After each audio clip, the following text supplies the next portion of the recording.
Good evening, everybody from Las Vegas. This is Matt Derrick with Chiefs Digest here for the Q&A. Normally you get on Tuesday. You're getting me here on Wednesday from Las Vegas in the Super Bowl week.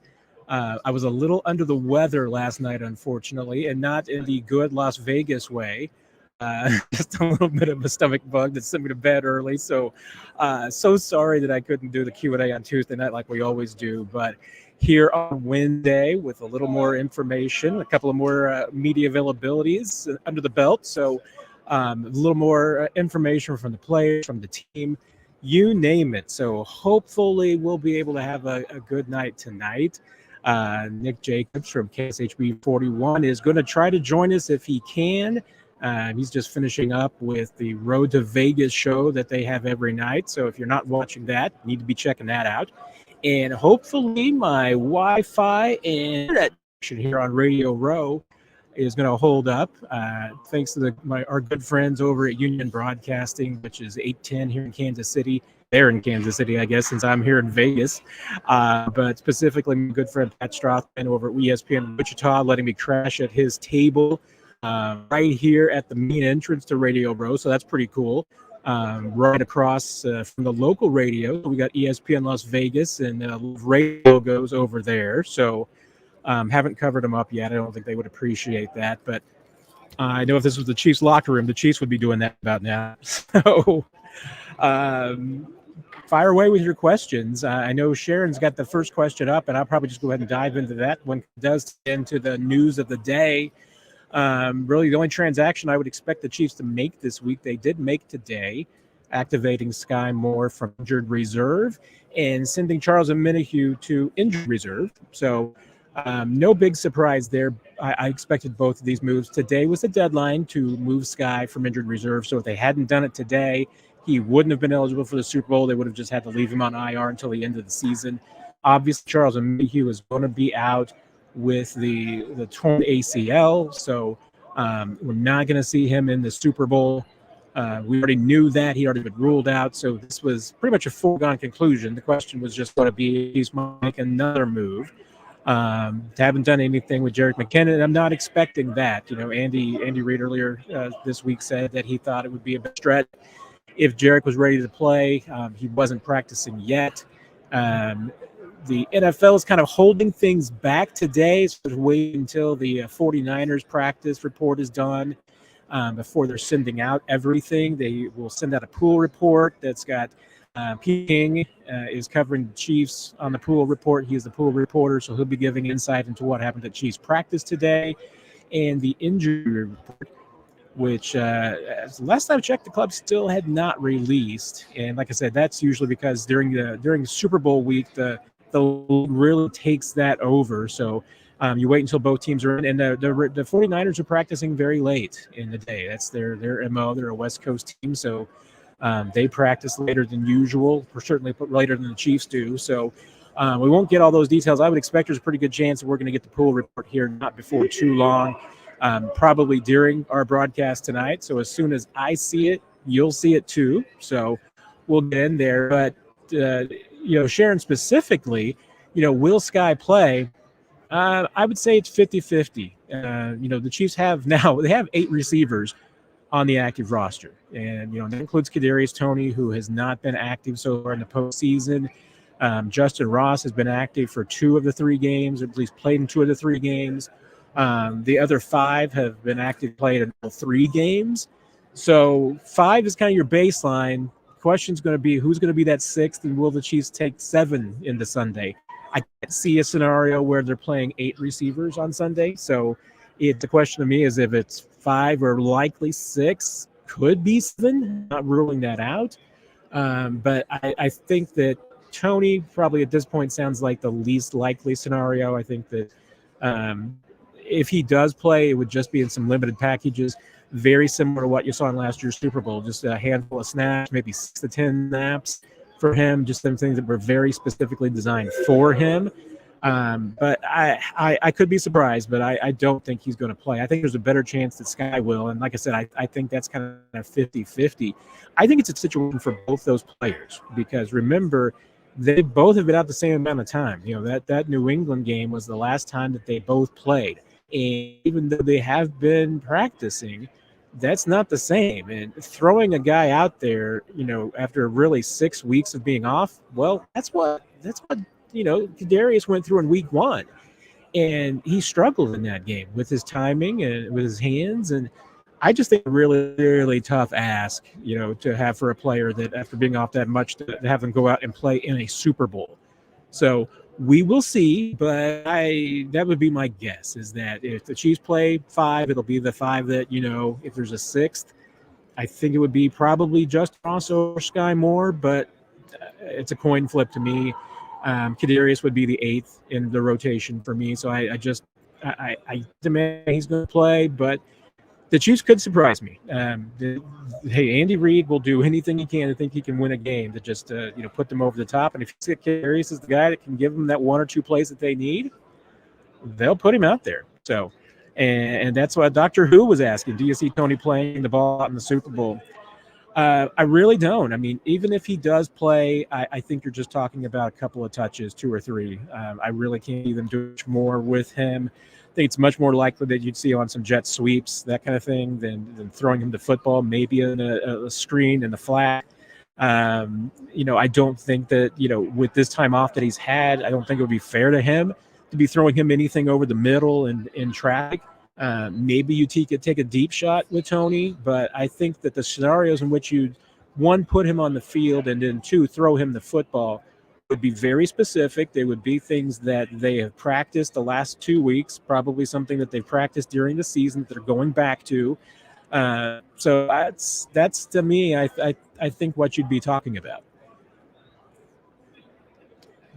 James, do you think you use Rick James, McCole Hardman for end-arounds, jet sweeps like in Week 7, 2022?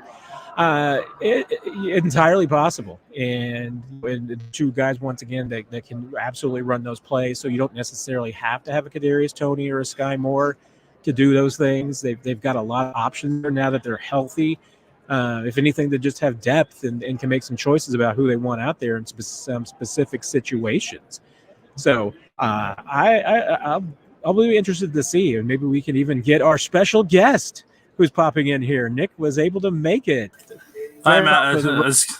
I just got done doing TV magic, okay? So Mick Schaefer and I just got done doing TV magic, so I stop in for you here while you're on Radio Row. I recognize your office and everything there. So yeah, am I considered a special guest at this point if I'm on every week? I guess technically you're not. You're just a co-host. Yeah, I don't know. I'm just a pal coming to hang out. Just a pal coming to hang out. Well, it's very kind of you. If you want to jump right in, Nick, I'll ask you. I mean, do you see the Chiefs using end-arounds and jets and utilizing Richie James, McCole Hardman on number 3, like the Chiefs took advantage against the 49ers and back in 2022? Let's see. I think the 49ers are going to be waiting for that, kind of by some of Nick Bosa's comments over the past couple of weeks. So I'm not 100% sure if they're going to run it at the same level. I think they'll do an exploratory mission to kind of see how the ends are. Are they coming up? Are they crashing up? How are they going about it? And then I think they'll go from there. I mean, do I think we'll see it a little bit? Yeah, but I don't think it's – I think they're going to see how they defend it first before they decide if they want to keep attempting that as many times as they did in that game last year. Plus, I mean, you got a new defensive coordinator with Steve Wilkes. He does play back a lot more than I think DeMarco Ryans did and even Sala. So it's there. It's just a matter of what are they wanting to do with those ends, I think is, like I've said, is what's going to determine a lot of that part. That's a really good point, and because I think you're right. I mean, it's just on the situations and some of the looks that they're getting. I mean, if they get some looks that they think that they can absolutely run those effectively, I mean, they probably might run them until they get stopped. Mm-hmm. I could certainly see that, hey, if they don't get the right looks, they go a different direction. But we'll find out in the first opening 15, 20 plays. That's part of the lineup. Yeah, exactly.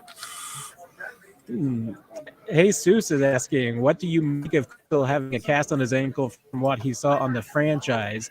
Wouldn't surprise me. I mean, we haven't seen Brian. I know he is rehabbing away from the team and away from the facility, which is usually what somebody's got when they've got a longer term injury. So doesn't really surprise me there. Obviously, he's not returning this season. We haven't really gotten any more input whether it was what that injury was beyond a sprain. If and honestly, I mean, as long as he's been out, that would not be a long time to either have a boot thing on his ankle.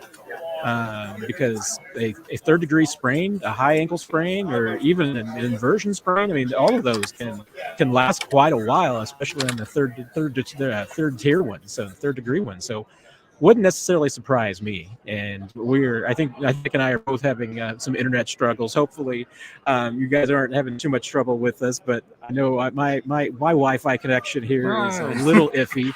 Surprise! But Nick is back. Surprise! Yep, I didn't add much more to Nick than when he disappeared. Just saying, I'm not really surprised Ryan might be in his recovery.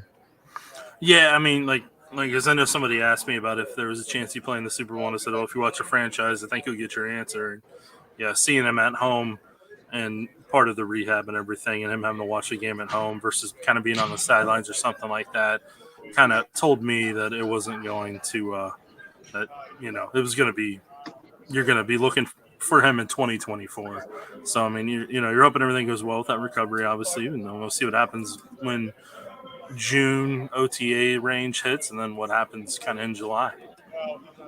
Yep, I'm with you there. Well, Dr. Who back with another question: will Travis shave off his beard? You say once they win the Super Bowl. That's very presumptuous. You should say if, just to make sure you don't tempt the fates and everything. But I imagine that once it gets to the off season, Travis will shave off his beard at the whim of who is employing him for off-field projects and or the taste of people in his personal life. How's that for an answer, Nick? Yeah, no, I mean, like you said, I mean, normally, yeah, from a commercial perspective or any sponsorship perspective, whatever you do, they kind of want done, like, before you're going to shoot, they want you to have a certain study that audiences are going to identify with and that type of stuff. So anybody who ever watched Entourage a long time ago, Vincent Chase's character, whenever the director got upset whenever he shaved his head and he had long curly hair, and then he's like, how the heck am I going to do reshoots now? We're going to have to get a wig so he looks like himself. So so I mean that I've heard players talk about that before in commercials. Mahomes on the quarterback said the same thing about when it came to his hair and deciding what he was going to potentially do. And he didn't look like he changed his hair this year, like he was potentially thinking about doing what he talked about in quarterback. I know. I was expecting that at some point, and he never went to it. So Patrick is still same look. And exactly. I mean, I would expect that Travis is going to have quite a bit of off the field work, front of the camera this offseason, whether it's commercials, whether it's TV shows, anything of that nature. I mean, maybe he'll get into movies. Who knows? He could get a cameo role as as Thor's brother or something in a Marvel project. But I think he would trim it more than likely because I think it's a little scruffier than maybe some of the people would like him to be on camera. But you know what? Sometimes you just do what the significant other says too, Nick. Hey, I'll let him wrestle with that one, but yeah, no, it's smart that he's not doing it like while they're on their run right now. Totally get it. Totally get it. Don't change your luck. Aim Straight asking, what is the latest on Derrick Nottie? Underappreciated and will be missed. I do think Derrick Nottie is definitely underappreciated. He's a kind of a below the radar guy that just is a lunch pail kind of guy that does some dirty work and every once in a while, stand up, but mostly just gets asked to do some of the tougher, dirty work in the middle that frees up Chris Jones to do some things. And I do think that they miss him, but Mike Pinell's obviously, I think, stepped up really well in that spot. Tershawn Wharton's played well too, and the Chiefs have moved guys around on that line. Won't be playing in the Super Bowl, so he's out for that. And really the question is going to be more towards the offseason. He's a free agent, and the questions will be, whether he's back with the Chiefs next year. There's another suitor that comes calling and makes him an offer that he can't refuse. Yeah, I mean, with Nottie, I mean, I think if he stays in Kansas City down the road, I think it's going to be like a series of 1 year near vet minimum with incentives type of thing. and see if he can get something else out on the market. I mean, because last year it looked like his back was bothering him. He had a much better year this year, and then had the arm injury. But yeah, I mean, you're still wanting to find a reliable, strong one tech to help your run defense, especially with the fact that you got Jim Harbaugh coming in the mix with the Chargers next year, and he loves to run the ball and he loves power run game. So the Chiefs are going to have to adjust a little bit defensively with their D line about how they can handle the run, especially with who's coming to town in the division, and with the Antonio Pierce too, and their style of running as well. Yep. Excellent points. I agree. Man, Nick, we need to argue about something. We need to, have something, some conflict. I'm sure people would love to see us fight sometime, although you and I never fight. So I don't know what we would ever argue about. I don't know. There'll be a day. There'll be something someday. Who knows? Maybe it'll be here. Jesus back. Who takes on Debo and CMC? I'm working on the assumption that Jarvis is going to be on Ayuk. I mean, we will see, but that would be my assumption. But 49ers are going to move Debo around, obviously, try and get him in the best matchups possible. Christian McCaffrey, I mean, yeah, how do you handle him on, first and second down versus maybe third down? I could see that being a little bit differently. Maybe they want to have a bigger package in there as far as, maybe a Leo Chanel, because, I mean, I think you do need some strength and everything to get McCaffrey on the ground sometimes. It's a question mark to me. And then, how do you handle him on third down? Because guys is a beast on third down too. What do you kind of see, Nick? Yeah, I mean, with Debo, if I'm in the Chiefs' shoes, I'm trying to see if I can get L'Jarius Sneed on him to try to hopefully eliminate that factor or disrupt that factor with his physical press style, just like they did against Justin Jefferson when they played the Vikings. And then McCaffrey, look, it's going to be the front eight. It's not just one guy with McCaffrey, because the bigger key point is, like we talked about in the podcast, is the defensive tackles have got to disrupt those guards and be able to keep them from getting up to the second level, because the more and more you watch of them, their ability to get to the second level and to be able to create those creases and those cutbacks for McCaffrey, that's what's made that run game happen. And that's why I think McCaffrey's had more. I think we ran the stat tonight on Road to Vegas. It's like more than 949 yards after contact. And a big part of that is because he's got offensive linemen that are getting to the second level. So, I mean, McCaffrey's that's going to be a collective team effort because of what they're able to do as an offensive line. What the Niners are used to being able to do, and they're doubling at the point and then climbing second level. So, yeah, that's the road I would go. But hey, whatever wins, that's why Steve Spagnuolo gets paid that type of money. Yeah, and I tell you, I've been saying it all along, and but I can catch up with Steve tomorrow to ask him the question. I mean, just as far as how much does he worry about Christian McCaffrey? Because that's the guy that would keep me up at nights if I were him in that job, because he can just do too much. Derry, like that, possible people are slightly overrating the 49ers' talent. I'll be honest, I think I'm coming away from the other angle of this, and maybe it's just because I'm here, on the Chiefs side of things this week, as far as, not being around the 49ers as much, not seeing them. I feel like maybe the Chiefs are getting a lot of respect in this game, maybe more so than the narrative that they're the underdog villains in this game. I'm seeing a lot of people taking the Chiefs to win in this one. So I'm wondering if maybe there's a little even underrating the 49ers' chances in this game. But what do you think, Nick? I haven't had a ton of time to pay attention to it. I just know what I see on coaches' film, and they've got a lot of talented weapons on offense. It's just like you and I talked about the other day, though. It just comes down to Super Bowl experience. And the one thing that really surprised me was whenever Patrick Mahomes and Brock Purdy were up on that set on opening night on Monday, and Purdy looked rattled, dude. Like that guy looked like a deer in He looked headlights. nervous. When he got asked the Taylor Swift question, like he looked rattled to me that night, and that stuck with me since then. And like kind of watching his pressers, because I'm going through them to log stuff to put sound bites on the shows and everything, and I'm like, ooh boy, man, I'm curious to see how it's going to be for him when he steps out on that football field and how that first quarter goes, because as we've talked about the other day, first quarter is where you kind of see a lot of sloppy play, especially for people that aren't used to that moment. and that's going to be interesting for him, because if the Chiefs can kind of keep his run game ineffective there in the first quarter, and then really kind of get after him and rattle him and get him to throw some of those picks like he did against the Ravens, and I can't remember if he did against the Packers or Lions. All my games blur together at this point, but there's some opportunity there to really kind of create some comfortable distance, especially, and take advantage of his inexperience. Yeah, I thought the same thing when I saw the picture. I'll be honest. It was the first thing I did when I saw the picture of the four players up on the podium together, Mahomes and Purdy standing next to each other, and part of it was because of the jerseys that they had them wearing, or the clothing that they had him wearing. It was virtually identical. It was just the numbers, and I was like, wait a minute, 13. That's Chris Okins. What's somebody doing here? Why is somebody's young son posing as Chris Oldhoken and wearing his 13 robe?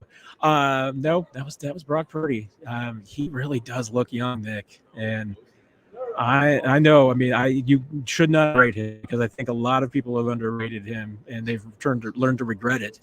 But yeah, there's a vast difference in the experience that you see this week, and that the quarterbacks is just one example. Yeah, and I mean, it's going to be up to him on the stage. I mean, if he proves it on the stage, then people won't underrate him again. So it's all up to him on his performance. Yep. James tonight coming in. Will they have success with the deep balls to MVS as he has showed in the playoffs? What do you think here, Nick? I mean, because they have been able to take some shots. I mean, teams in the last couple of weeks have been giving the Chiefs some deep balls that haven't been there much season, but they've given them looks that Mahomes has been able to take some shots and has been successful. I mean, will the 49ers accommodate them? Well, part of it's going to come down to how aggressive Charvarius Ward is and how he bites on that double move. Like, that's going to be available there. It's just a matter of how long do they want to set those things up with the short screens that teams have been running against them, to kind of get them to walk up a little bit before they throw over top of them. And with Andy Reid and Patrick Mahomes, if they get a look early on that they like, single high type of thing, and they don't think they're in zone coverage and they think they got time, they'll chuck it deep, as they want to put distance in this game as quickly as they can, and they want to try to, just try to take the will out of the 49ers so they can just go ahead and proceed to go 2-3 tight end sets and just run it down their throat and come out of there with a close win if they have to. Yeah, it's what has really impressed me the last few games during this even run that the Chiefs have had of 5 wins in a row. To me, it's just another example of Mahomes' choices in game management, and I mean that as a compliment. That's not a derisive term for me. But he's been making good choices, whereas earlier in the season, he wanted to push the ball downfield and was putting it into some dangerous situations. I don't think Patrick Mahomes has put a ball in a dangerous situation since Christmas Day. I mean, that is what he's been doing, and teams so much of this season were really concentrated on taking away the deep ball and just burying Mahomes to just check it down and move the ball down the field slowly. And once he started doing that, you know what? That started opening up the deep ball. I mean, once you get teams looking and saying, okay, well, Mahomes is adjusted, we need to start looking underneath. And once you start doing that, this dude is not going to miss an opportunity to take a shot downfield. I can't disagree with you, Matt. Here's one for you from Doctor Who. How can the 49ers take advantage of a Minahue being out? This one is a big one to me. I mean, obviously the Chiefs have a couple of injuries, and Joe Tooney's is one that I'm sure we'll talk about at some point tonight. But Minahue's a big piece. I mean, they're going to have to fill in with him somehow. And, there might be some young guys that get some looks. Maybe that means more snaps for some other guys. But is that an opportunity, Nick, that you see that the 49ers can attack or adjust not being out there? One, I think it comes down to what are they trying to accomplish or attempt, because part of it is, like, you're going to have Mike Dana rotating in there. You're going to have Felix Anudike-Uzomah probably in on some pass rushing downs if they can. And then you're going to have Malik Herring out there to a certain extent and kind of have those three guys rotate. Herring will help you in the run game. Felix will be your pass rusher, give you kind of that speed and change of direction when you need it on obvious passing downs and sub packages. And then, Dana can either kick inside or be out, but he's going to be helping in the run with his strength. And the 49ers guards are really, really weak. So that's why I've said what I've said earlier this week about the defensive tackles, because the 49ers right side of their line is bad, and their guards struggle in general, and the center's iffy to begin with. And so, like, Trent Williams is like their beacon of hope along the offensive line, to where, like, I hate to say it this way, but you may whoever's at that defensive end, I'm sorry, you're not going to have a big day, and you're just going to have to deal with that part of it while they attack every other weakness along that offensive line and really go after that. So that may be the person that has to have the sacrifice of being able to make big plays, but in turn, if they get a Super Bowl ring out of it, you hope they don't care. Yeah, I mean, that's the one thing I think that this team has done really well, and that Joe Cullen and Steve Spagnuolo obviously have this group preached and taught very, very well. But you've got to be disciplined on the outside. Your edges have to be disciplined, especially in the run game. And that's where, I think Aminihu has been better than I expected in the run game. He certainly was brought in to be a pass rusher, but he's done pretty well there. Did just see that the Chiefs injury report is out, and pulling it up now, Jerick McKinnon did not practice today. Limited in practice today. Joe Thuney did not practice. Pulling up the full report here and seeing anybody else. Everybody else is full. Yep, Chris Jones is still on there with the quad. Sky Moore full with the knee. Isaiah Pacheco full with the toe ankle. Rashee Rice ankle. Jerry Sneed calf. Prince Tega Wanogo is still on IR with the quad. Richie James foot. But hey, the fact that McKinnon was back in practice is notable to me. I still go back and lean, and I think I even saw the question coming up down the road. We can even pop to it now, and just that. Hey, Andy Reid said it's going to be tough. It's pretty slim for McKinnon to play, and I would certainly think that after having the surgery for the core muscle injury just over 4 weeks ago, yeah, that's a tough comeback. So I wouldn't expect him out there, but the fact that he's out there, one, it absolutely makes the 49ers prepare for him and spend some time thinking about Jerick McKinnon. But two, Jerick McKinnon in his form, even if he's on scout team, he could be giving you some Christian McCaffrey looks. So I'd still be careful with him, but we'll see what his role was this week for the Chiefs when it's all said and done. That's right, Matt. Anything stand out to you, or to me, this is a pretty good report.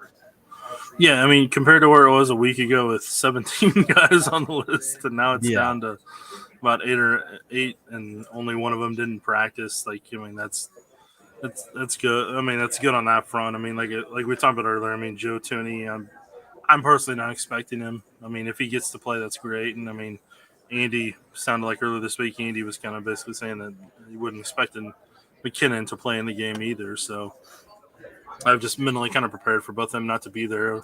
We'll see what happens with Sky Moore. I was kind of surprised that they activated him for it, but we'll see, because they've got a pretty good system put together right now of the comfortability with the receivers and routes they're running. So bringing somebody in who hasn't been in it for a while, that part's it's going to be a little bit interesting on what they want to do distribution wise, especially if they want to involve Sky Moore more than 0 snaps. Yeah, and to me, obviously the Sky moves gives them some options as far as receiver goes. If they want to do something different, if they need to have a 6th or a 7th receiver active, because they have some specific plans for somebody, and obviously if you bring back Sky, he can back up at a couple of different spots too. So, there's a lot. To me, it at least gives them a lot of options, but I don't really think that there's anything else on the horizon. I would be very surprised if McKinnon is activated. If he were to be activated, obviously they would need another roster spot, which if Joe Thuney doesn't play, that would be your roster spot most likely. I mean, the options now are pretty limited. I mean, the Chiefs didn't have many other places to go, so Sky coming back to me as even just a precaution, even if he doesn't play, it's at least a good procedural move. Maybe they do the same thing with McKinnon and Tooney. Who knows?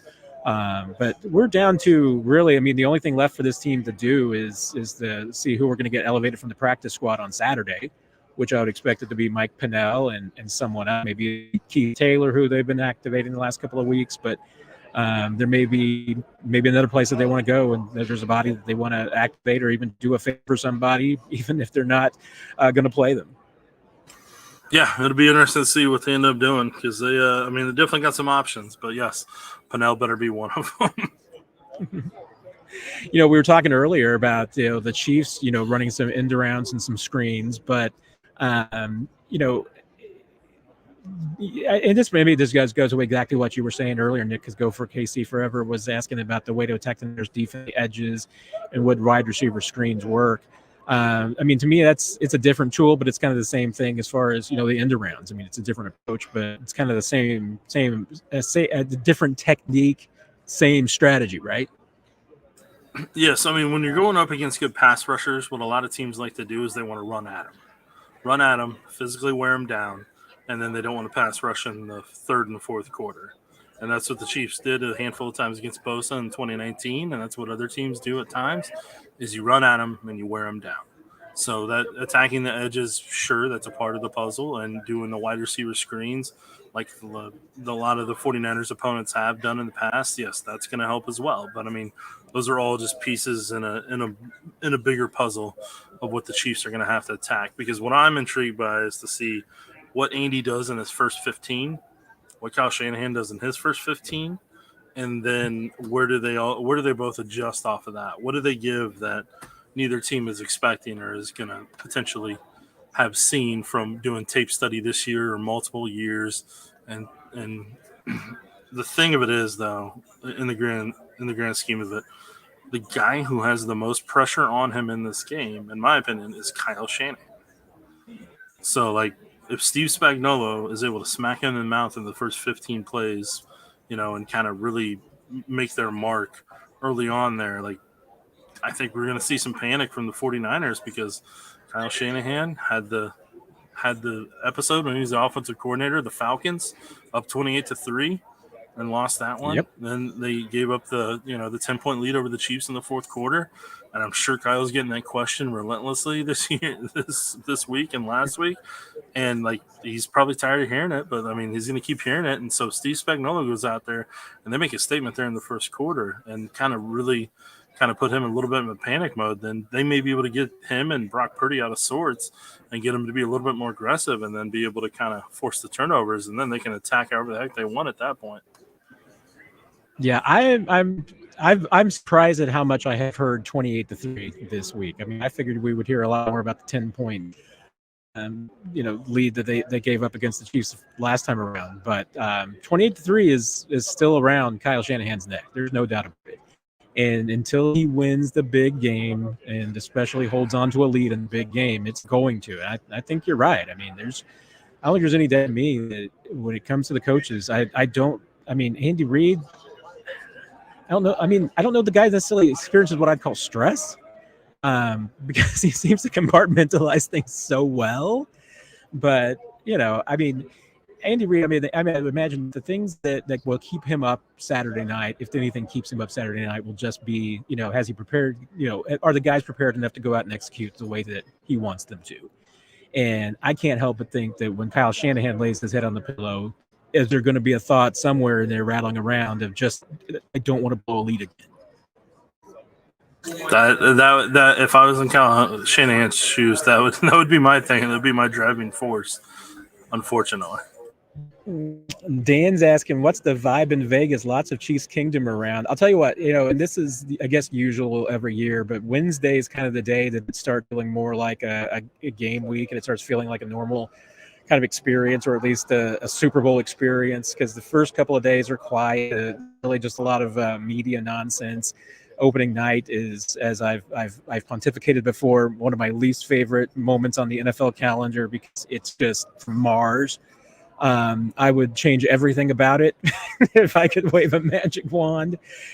Tuesday is only marginally better, but Wednesday starts kind of focus, and you're seeing a lot more fans here. Monday night, I saw quite a bit of Chiefs, fans in Allegiant Stadium for the opening night. But there's no doubt they were outnumbered by 49ers fans and Raiders fans. I mean, that is, to get in for opening night, it's just a $30 ticket. So a lot of people who maybe haven't been to Allegiant before, I mean, that's affordable for them. I mean, it's not necessarily, a Raiders ticket price, so I can imagine that, and for local fans, that's the thing that you can go to. So I think, and there's no doubt, I mean, there were some Raider fans in there that were booing the Chiefs, and 49ers outnumbered them. It looks like it's getting better, but I'll tell you what, I am expecting that this is going to be a pro 49ers crowd. We'll see how much, how lopsided it gets.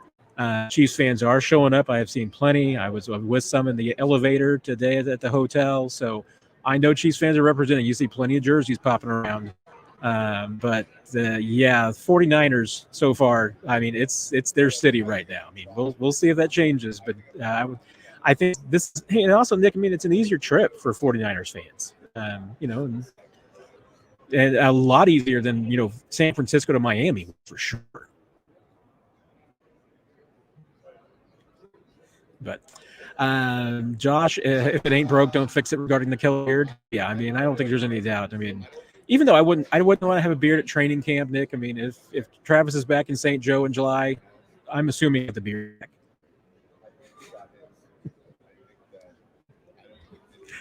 Oh, Nick may have been accidentally muted.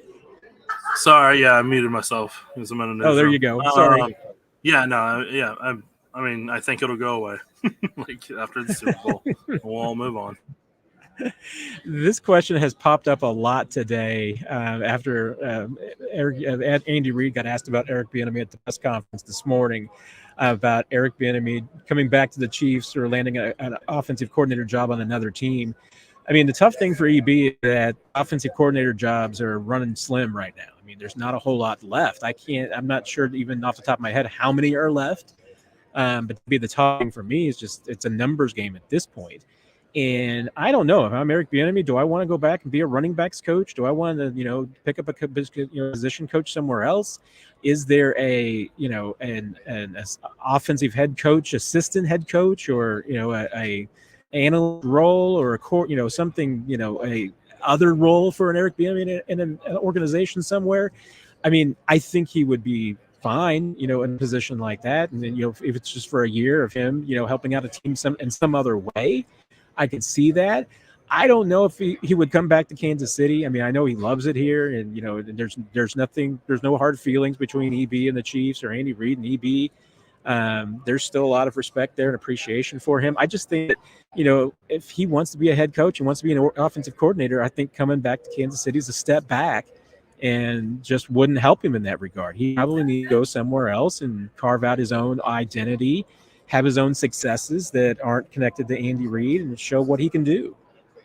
Yeah, I mean, like you said, like the first step for him is nobody can ever say he doesn't call plays anymore.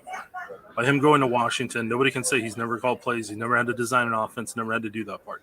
He's officially done that now, so that has been eliminated from the mix, so that can't be said again. And part of it was when you saw the Chiefs have some of their struggles earlier in the year, that allowed them, people were asking about Eric Bieniemy. Is it because Eric Bieniemy is not here? And then, you had Andy and Patrick and Valdez-Scantling. Some of them share the story about him ahead of the AFC Championship game. So, I mean, all that's out there, and that's all good for him. It's just, if he comes back to Kansas City, I mean, my thing is, okay, that didn't really help you. It's not really going to help you advance your career, because then it's going to go back to people saying, Andy Reid and Patrick Mahomes are, kind of what's making that go, and they were able to get to the Super Bowl without you. So then, that aspect of it, that doesn't – it's just going to go back to that.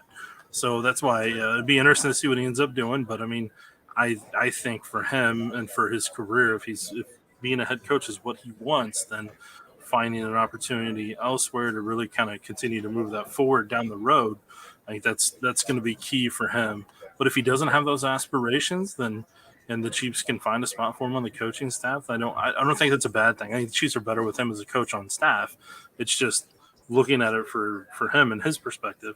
I just don't see the benefit of going back to where you were if all it's going to be, if it's just going to be if it doesn't eliminate any of the questions that you kind of had from interviewing with half the league at this point.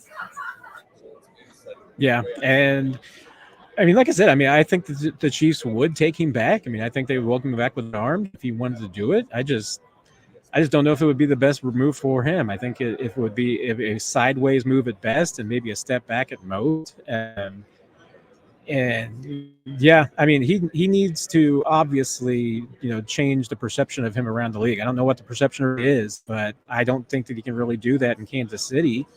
But then again, I mean, he wasn't really responsible for Washington's problems this year. I mean, Washington's problems, they had the worst defense in the league, and that wasn't Eric Bieniemy's fault. I mean, that's your head coach's fault. But that's another topic. Hot water music. What's your stance on Mike Dana and bringing him back? Underrated player, in my opinion. Another underrated player. I think it's going to be tough. I mean, I don't know what you think, Nick, but I mean, I don't know. I mean, I think there's probably would be a team out there that would be willing to give him kind of, I don't know, maybe a Charles Omenihu kind of a deal, maybe a 2-year deal. There's a little bit of a prove-it angle to it and everything. I mean, and maybe I'm underrating him. There's a team that would even give him, 3 years and a little bit more substantial money. I think the tough thing is just going to be finding the money in Kansas City. They like Mike, and I think they'd love having him back. But you can't have everything when you're the Super Bowl champions potentially, or at least going to be in the Super Bowl again, and you're paying Patrick Mahomes, and you got some other superstars to pay. Can't have everything, and that might be one of the guys that slips through. Yeah, I mean, if you're going above $4 million a year, I think it's going to get a little too rich, especially since you drafted Mike Dana, and we'll see what happens with Omenihu and how long his recovery is to get back to full strength from an ACL injury. If that'll be the typical 9 months that it is for some, or if it's longer than that, or if it's shorter than that. You hope that's the case. But yeah, no, with Mike Dana, he deserves to test the market. He's earned that opportunity for the work that he put in. It's just if you're starting to move past $4 million a year for a guy who really is going to be more rotational, a really strong bull rusher, solid run defender, but still a rotational guy, then that's where you're going to have to trust in your ability to develop. And part of that is, as long as you have Joe Cullen as your D-line coach, then you can trust that. If Joe Cullen ends up going off to Michigan, which I know that I've seen some stuff about that, and then I know I've seen the speculation about potentially Seattle wanting to talk to him, and there's going to be more teams that may want to talk to him, and we'll find out after everything's all said and after it's all I was getting ready to do an Eric Bieniemy ism there when it's all said and done. But no, I mean, like that, Colin and Dave Merritt are really big parts of this Chiefs team, and whatever they can do to get them more money to keep them around, and if they got to add a title on to justify that money or to get it done, those guys and Steve Spagnuolo, those are so crucial for continuing on at this level of what they want. Yeah, and I can say that, the only great thing I like about opening night is the opportunity, because the NFL makes the teams make everybody available, coaches, front office, every player on the roster. So, there's even some guys even on the practice squad who never stepped foot in the locker room that you finally get to meet for once at some of these media availabilities during Super Bowl week. But one of the things I love to do is, and I did a lot of this on opening night, was just going around to, people in the organization that I don't normally get to talk to. And I will say one of the common themes that I heard was that, and this came up as a conversation today as well with Andy Reid in this press conference about, there hasn't been a lot of turnover with this coaching staff here. They've had a lot of continuity.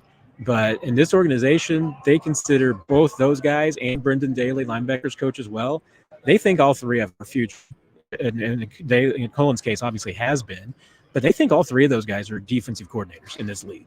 So losing one of them, and it's probably worked against them, and the Chiefs, going so deep in the playoffs every single year, and now a couple of back-to-back Super Bowl runs. But there's no doubt when Dave Merritt wants to be a defensive coordinator, he will be one. Joe Cullen should get another chance, and like I said, I mean, they think Brendan Daly is ready too. So it's possible that this organization might start losing some guys. James asking, why do linebackers struggle in coverage from time to time? Is speed, technique, skill level? How can this be improved? I guess I'm going straight into Brendan Daly's group at linebacker, Nick. I mean, what do you think? I mean, hey, certainly, coaching can go into it, scheme can go into it. Hey, speed, skill, those things. I mean, you do have to have that. I mean, there's a reason why Chanel is not the cover guy that Nick Bolton or Drew Quill are. But what's your kind of take, Nick, as far as the Chiefs linebackers and their coverage skills go? I mean, athletically, Drew Tranquil is your best guy because he's got the ability athletically and coverage wise. Willie Gay has the ability athletically. I mean, he's starting to slowly work into the linebacker that I think they wanted him to be when they drafted him. So somebody may reap the rewards of that on free agency if the Chiefs can't financially bring him back. Nick Bolton has the ability to where he has good awareness. He understands how to do it. He gets a little aggressive at times, and he'll bite on some play fakes and everything. But in all honesty, it just comes down to how good your front four against the run. And if they are, then sometimes the linebackers don't have to crash up as quickly as they would have at other times, and they can stay back and kind of read a little bit and not have to and hesitate a little bit before they go crashing down inside the box there. So it's a combination of all of it combined. And I mean, you take the Lions game in week 1, the way the Chiefs and linebackers were crashing down because Chris Jones wasn't a D tackle.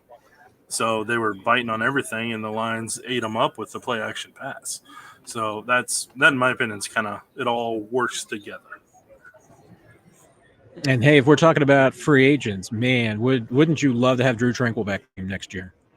Yeah, you have to have Drew Tranquil back. If he can pass the physical you want and he's healthy enough, you need him back next year. Like he's a big part of that linebacking core and their success this year. I mean, he's just a perfect fit for what the Chiefs need and what Steve Spagnuolo needs at that spot. I mean, that's the thing that's really gonna. And Jesus is asking the question. It kind of feeds into this because we're talking about Mike Dan as a free agent, and Drew Tranquil's going to be a free agent. Bucky Brooks and Daniel Jeremiah on their podcast say, "Pay Chris Jones, let L'Jarius Sneed walk." I mean, that is going to be one of the questions because I don't think the Chiefs can keep them both.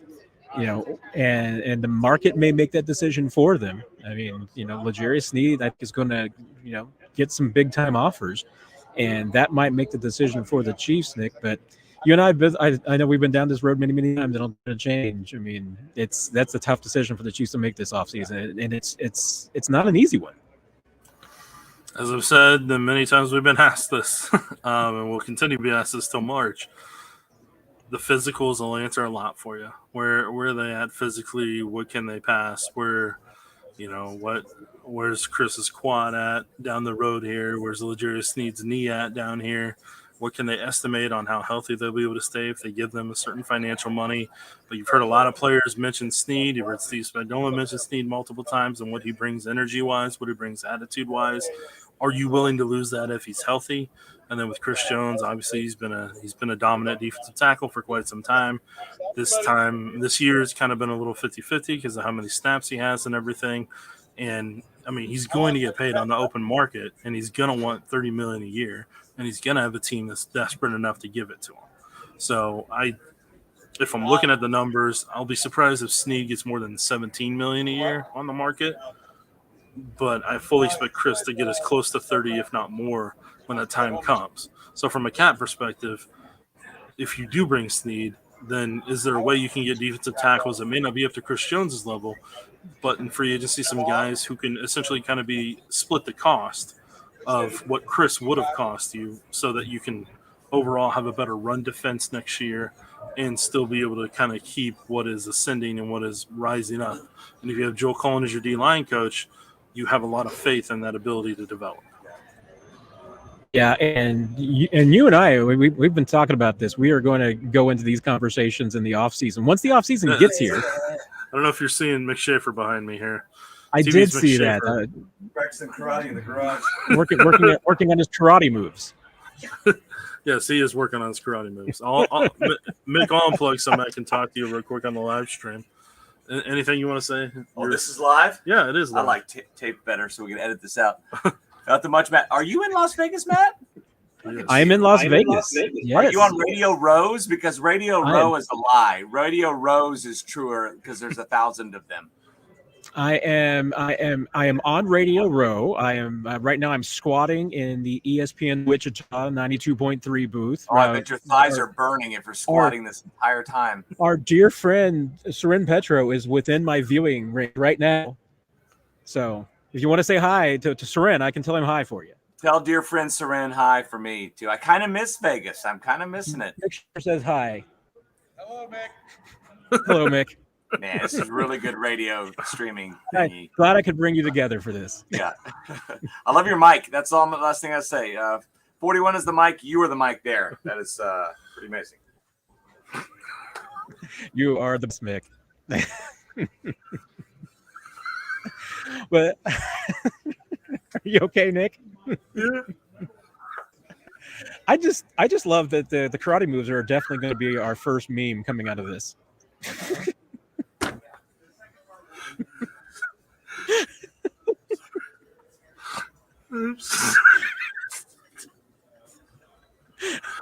Mick gets a kick out of turning me red. So, No, dear. all right. So sorry. Yeah. So that's your comedic relief for the night there. Yes. Now I'm completely lost, and I love it. It happens, Matt. It happens. Oh yeah. Thomas, has Jared McKinnon been officially ruled out? Not. Mick's still doing his moves.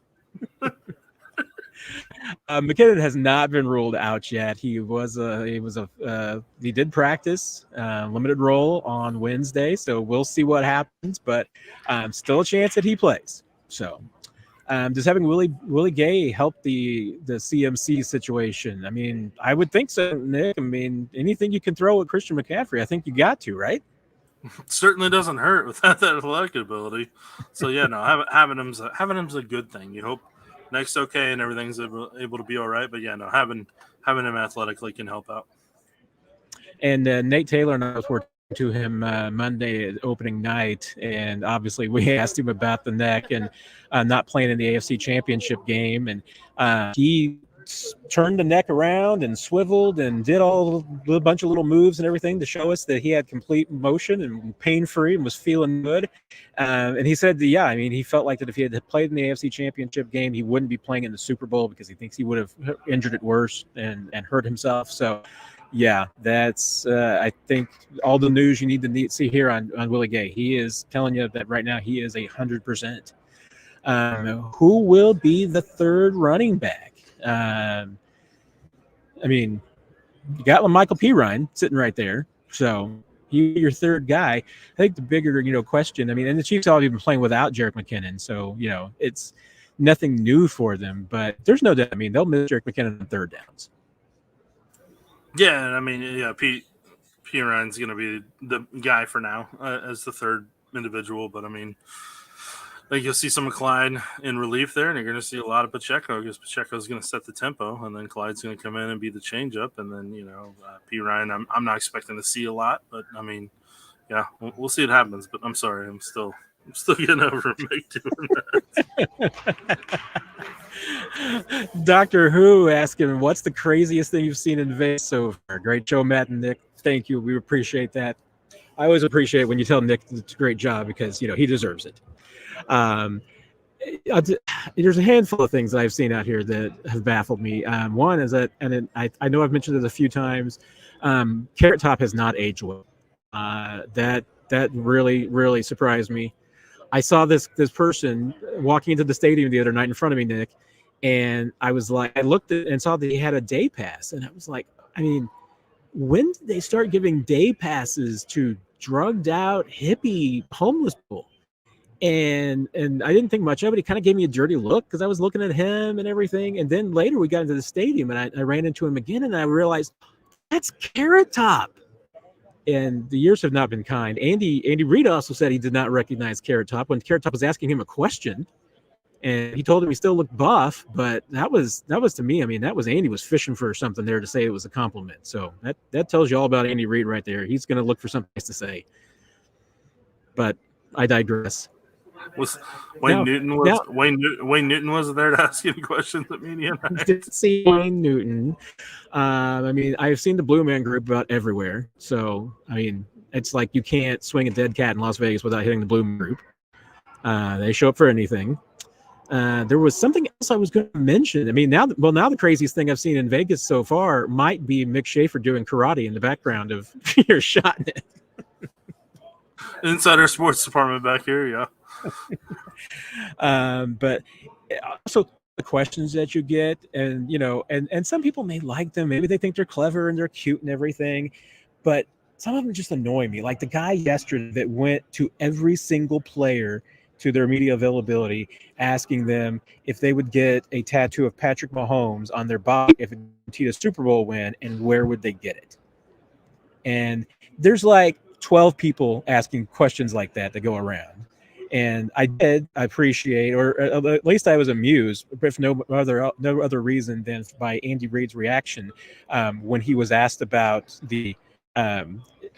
what he thinks about the rumor that Travis Kelce and Taylor Swift are foreign agents or deep state agents. Seeing Andy Reid get asked about that was very, very uncomfortable. If it's the one I'm thinking of, then yeah, the one Andy wouldn't expect in that one. I don't think anybody there was. No, he was not briefed. One. Chiefs PR usually briefs him for everything he's going to get asked. That one was not on the agenda. You can't. Nobody can brief you on that because nobody's going to see that coming. Yeah, I was surprised by that one, but I thought Andy handled it really well. Oh yeah, he laughed it off pretty good. So. Jonathan, hey guys, are you more nervous for this game or are you more nervous for the Ravens game? I was more nervous against the Ravens. I mean, I guess I would say, as far as the Chiefs' chances, yeah, I thought I gave the Ravens a better chance than I'm giving the 49ers, and that maybe is me selling the 49ers a bit short. Maybe I'm being a bit short-sighted, Nick, but I mean, I don't know. I mean, I like this team's chances this week. Yeah, I mean, I'm just gonna come out and say it. I mean, it may not end up being true, and I may end up jinxing whatever if it happens. Okay, blame it all on me. But I felt like the Super Bowl was being going into the game. I felt like the Super Bowl was being played between the Ravens and Chiefs. Like whoever won that, I felt was going to be Super Bowl champions. So I haven't really changed on that stance of that. But I mean, the 49ers may come out and put a great performance together and some things that, it may not be the Chiefs' day. There might be some turnovers, some crazy things may happen. Who the heck knows? But, I mean, like that's why they play the games. That's why they don't, assume or just, have simulations on Madden 8,000 times, and that's their winner. So yeah, no, I mean, I think the Ravens had a much tougher defense. That the Ravens had a better offensive line. The Ravens had a better run game and a bigger threat at quarterback with Lamar than what the 49ers do. But man, you put Christian McCaffrey on that Ravens team as their running back. Woo, it's a whole different. That's a whole different ball game. Yeah, I'll tell you what. Maybe I know you gotta like Isaiah Pacheco, but man, you put the Christian McCaffrey on the Chiefs.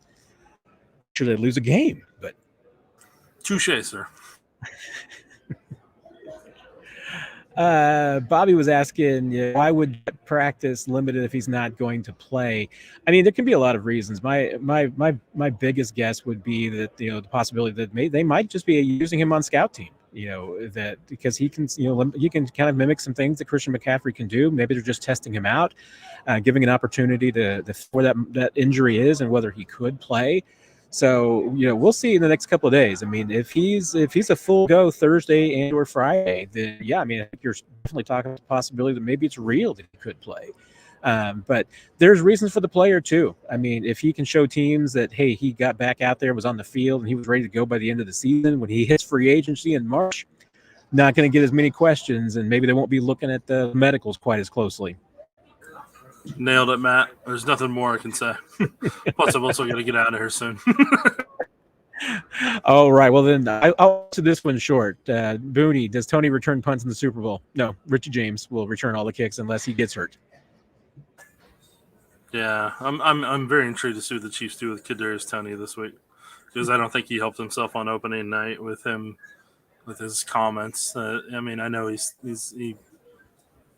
it was weird because when I'm watching it live while it's happening on TV, he mentions how that was towards Giants fans. I'm like, okay, why are you still obsessing about the Giants? You won a Super Bowl. You've been gone 2 years. That doesn't make sense, but okay, keep going. and then he says what he says, and then on top of it, he gets asked if he's the number one receiver. He's like, yeah, if they throw him something like if they throw him the ball or something like that. I'm like, first you got to be on the field, man. You're hurt half the time. But I'm like, all right, you know what? Whatever, man. You do you, bud. So, yeah, I mean, I'm very curious to see what the Chiefs do with him on Sunday. That'll answer a lot for me. Yeah, I'm with you there. Matt Francis, one of our members here, will always love to see that. If Debo is 100% for this, does the coverage strategy look like for him? Does Trent have the skills to keep him in check? I mean, when I've been asking that kind of question, I mean, I get the answer coming back, Nick, that, well, look at Tyreek Hill and look how the Chiefs defended him. And I mean, I can't see, why you wouldn't do the exact same thing. I mean, I think you want to get physical with him. You want to put him on the ground. I mean, you want to do exactly what Legarius did against Tyreek. You can get your hands on him, the line of scrimmage, and slow him down, keep him from getting a free release. I mean, that's half the battle right there, because that's the struggle, just making sure that guy doesn't get free and isn't running unchecked and behind the line of scrimmage. I mean, you just need to make sure he doesn't break contain and take off for a big one. Yeah, I mean, I already kind of answered it with when I said I'd put Snead on him earlier. I mean, I know everybody kind of wants to lock in. Do you put this guy against this guy against this guy?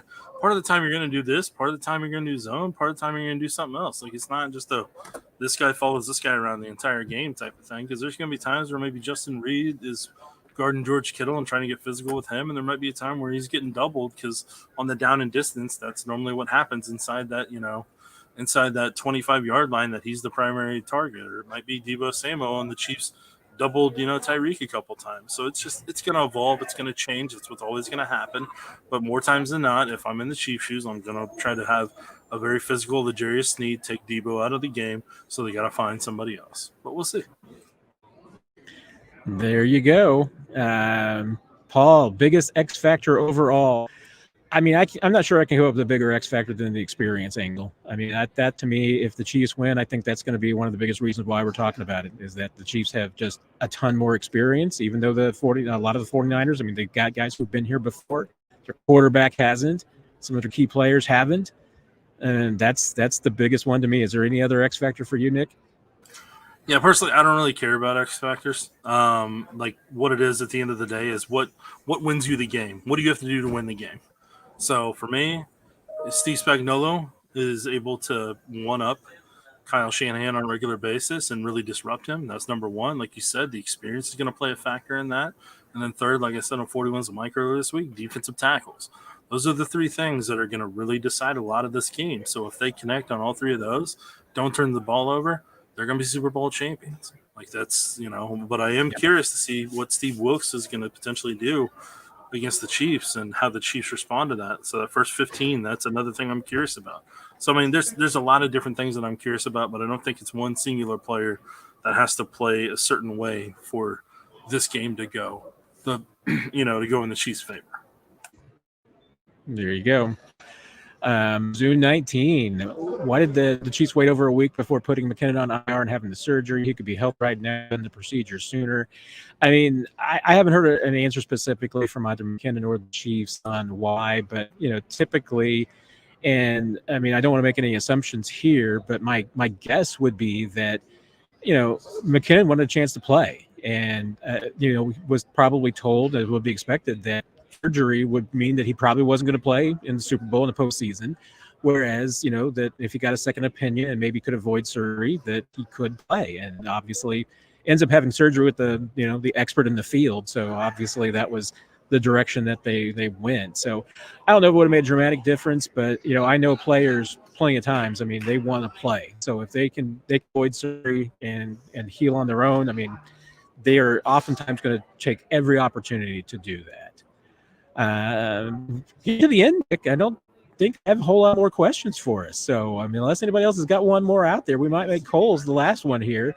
Excluding Chris Jones and L'Jarius Sneed, who's one free agent that the Chiefs have almost no chance of retaining. Is there at the top of your mind, Nick? I think those are going to be their most expensive people. So I don't know if there's somebody necessarily. I'll pull up the free agency list real quick, but let's see here. I'm doing the same thing because I mean, my off the top of my head, I would think that Mike Danna might be my next guy because I just think that he's going to be a luxury that the Chiefs just can't afford, and I think that he might get some decent offers.